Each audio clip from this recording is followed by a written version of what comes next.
and running technique. To introduce myself, my name is Jeff Zodda. I'm the assistant coach of the men's track and field middle distance team. So what we want to do today is give you a little better idea of how to warm up properly and the proper technique for running form. There's a couple key areas that we'll focus on there. So first, to start off, before you want to get to your running phase or whatever workout you have designed, you want to make sure that your body's prepared to do that activity, whether it's going to be intervals or a basic run. We're a big fan at Princeton University of a dynamic warm-up that involves not a whole lot of static stretching. That static stretching is when you're holding a position for 30 seconds, releasing, and then holding another position. We like to get the body more warmed up, get blood flow going. That's basically what we call a dynamic warm-up. That involves a lot of skipping, arm swings, leg swings, just anything that you can get to increase blood flow without holding and stretching like a cold muscle, and that'll prepare you better for your activity. All right, so now that you're all warmed up with your dynamic warm-up, now we want to focus on the proper running technique, and there's a couple areas that you want to focus on mainly. I'll run down them real quick. It's going to be your head and your eyes. The next phase is going to be your shoulders and your arms. After that, it's going to be your torso. The next phase is going to be your hips. You want to focus on your legs, and then finally your feet and ankles. So first, with your eyes and your head, the main thing you want to do is you want to make sure that your head is in line with your body in terms of neck placement, and you want to keep your eyes up. Usually we suggest anywhere between 10 to 20 feet in front of you. If you find your head down too far, that throws your body alignment off, and you'll hunch and you close off your breathing. Also, it won't enable you to see what's ahead of you in terms of potential hazards, or if you're running with a group, it'll enable you to not trip over each other. It's just better to have placement that way. The next phase you want to do is going to be your shoulders and your arms. This can be broken into two. Your shoulders, mainly, you want them to be even across. You want them to be relaxed and down. You don't want to bring them up towards your ears. Just nice and relaxed. It helps straighten your back and helps bring your chest out. After that would be proper arm placement. Arm placement you want is a 90-degree angle. You want to bring the arms through and back the hips. You want to drive down and back mostly. Don't focus on an upswing. If you just drive them down and back, they'll naturally kind of come back to a set placement. You can just keep driving through there. For your torso, the key is for getting the most oxygen in your body as possible. You want to focus heavily on standing tall, keeping your chest out, and that will increase the alignment to your hips and keep everything straight. So they call it running tall. So it'll look pretty similar to this. You don't want to lean too far forward. Having a subtle lean, 1 degree over your body, isn't bad, because in terms of gravity and keeping momentum going, that's usually sometimes beneficial. The more you sit back and lean back, you're just braking and slowing yourself down. The next area you want to focus on is going to be your hip placement. Hips and torso have two major factors that can be a negative, and that's side-to-side movement.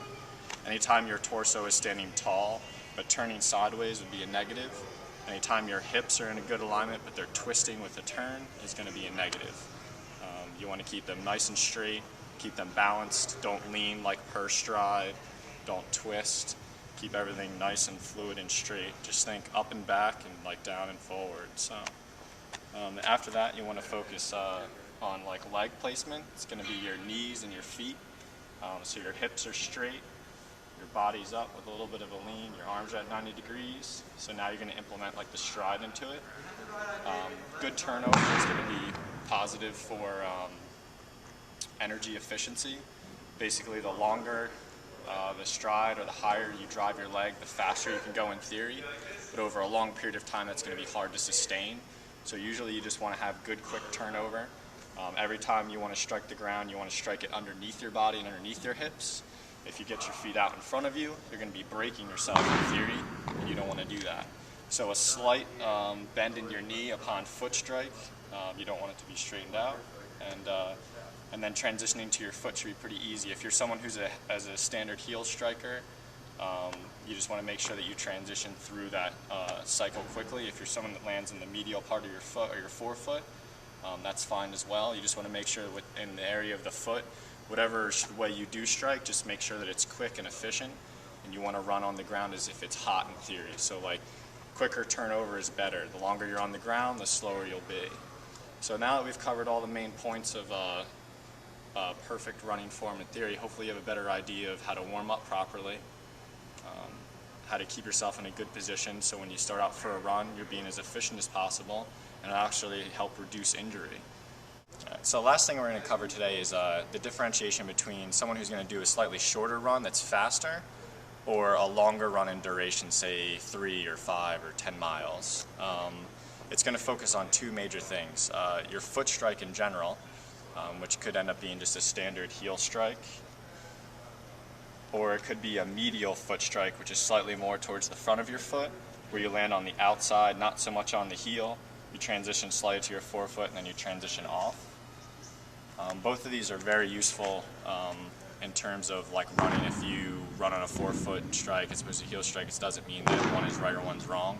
One is just slightly more efficient for faster paced stuff, and that's going to be like a forefoot strike.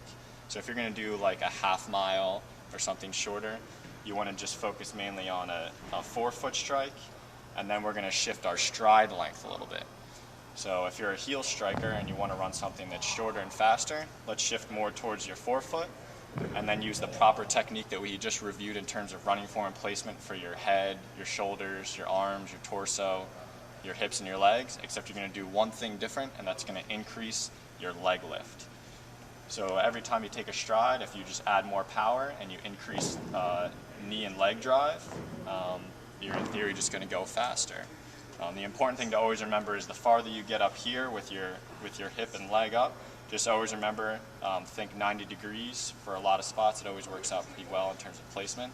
You want the toe up, not down, the leg and hip high, and that drive should work out pretty well. So this is a decent example of just standard running form on a regular run, whether you're going for like 3 or 5 miles.